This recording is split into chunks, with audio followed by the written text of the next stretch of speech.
Roland Agré a fait 7 ans de prison pour un crime qu'il n'avait pas commis. Toute sa vie, il s'est battu pour faire reconnaître son innocence.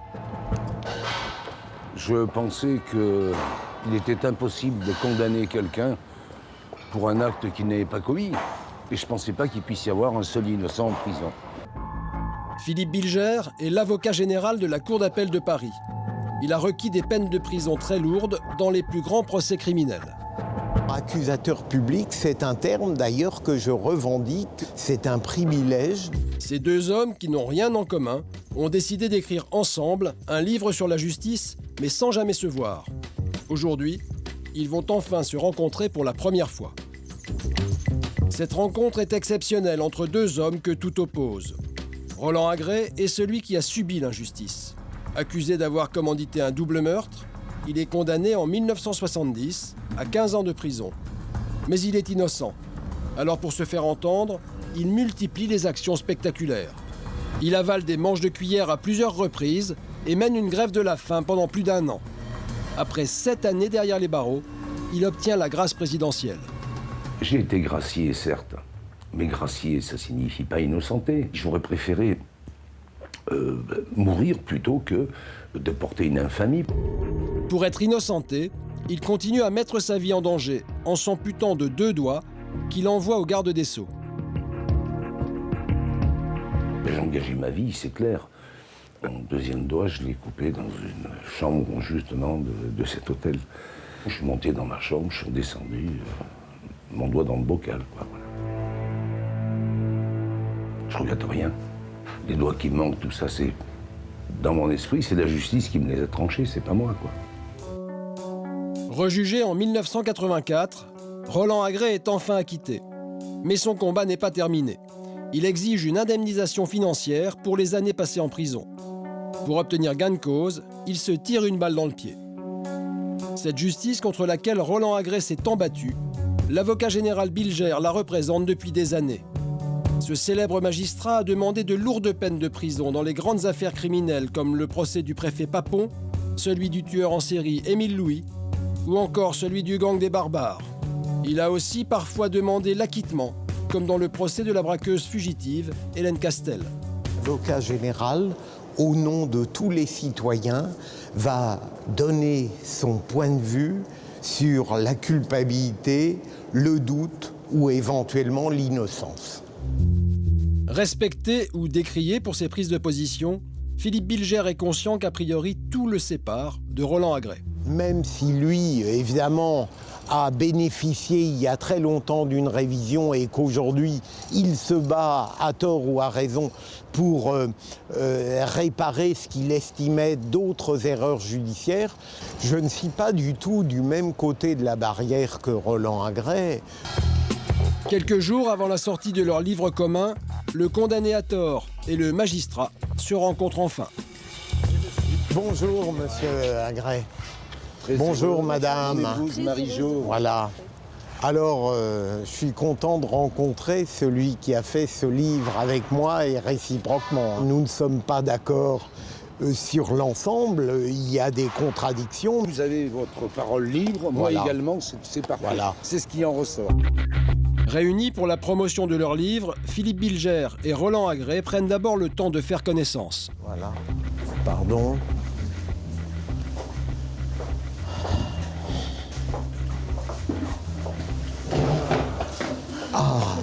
Ah oui. Un petit peu de chaleur, ça fait du bien, n'est-ce pas? On va bientôt prendre un café, là. Ah, ça c'est une bonne idée. Eh ben, c'est nous qui vous invitons. Voilà. Ah ben non, non. Oh, il y a bah pas si, de si. raison. Ah, bah si. Voilà une contradiction, là. À peine installés, les deux hommes entrent dans le vif du sujet.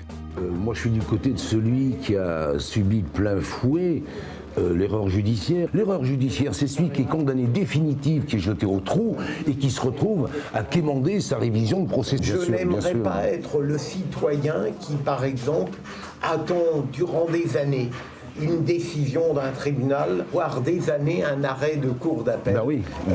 Moi, je crois que je protesterai, je m'indignerai.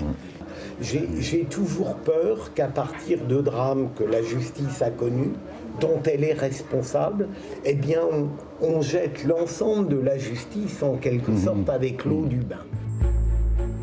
Les deux hommes ont à présent rendez-vous dans les studios d'une grande radio pour une émission qui leur est entièrement consacrée, avec un spécialiste des affaires criminelles, Jacques Pradel.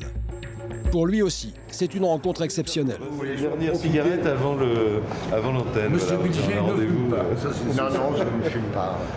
Moi, je considère l'institution judiciaire comme une machine qui peut broyer vraiment des innocents.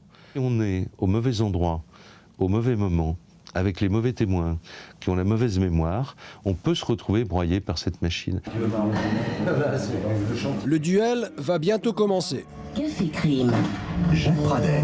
Aujourd'hui, Philippe Bilger, celui qu'on présente souvent comme le bras armé du système judiciaire. Et puis en face de lui, Roland Agré, celui qui a été broyé par le même système. Devant les micros, les différences s'affirment. Chacun essaye d'imposer sa vision de la justice et la manière dont elle doit être rendue. Dans les procès criminels en France, les jurés rendent leur verdict sur la base de leur intime conviction. C'est justement là que le bas blesse pour Roland Agré. L'intime conviction, et c'est démontré fréquemment, peut se fonder sur la tête du bonhomme. Il plaît ou il plaît pas. L'intime conviction, ça n'est pas une vague impression, c'est une certitude, une conviction, mais simplement qui n'a pas à être motivée. Le débat se poursuit sur les jurés. Qui sont ces hommes et ces femmes qui décident de la culpabilité ou de l'innocence d'un accusé? Les jurés, ce sont des gens, c'est monsieur tout le monde, qu'on élève brusquement, voire même brutalement, au rang de magistrat.